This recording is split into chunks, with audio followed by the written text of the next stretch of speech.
Good morning mga master. Update lang ko master sa inyo mga master, mga followers ko, mga subscriber ko mga master.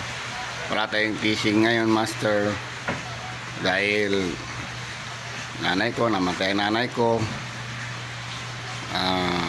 Pahinga muna tayo sa fishing master habang nandito yung patay master.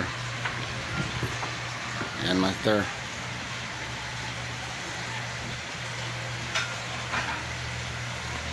Pahinga na yung nanay ko master.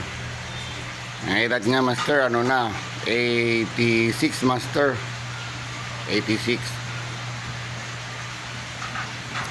Medyo matanda na master. Yun lang master, update lang ko sa inyo mga master.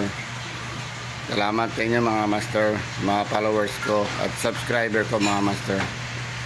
Okay na mga master. Bye master.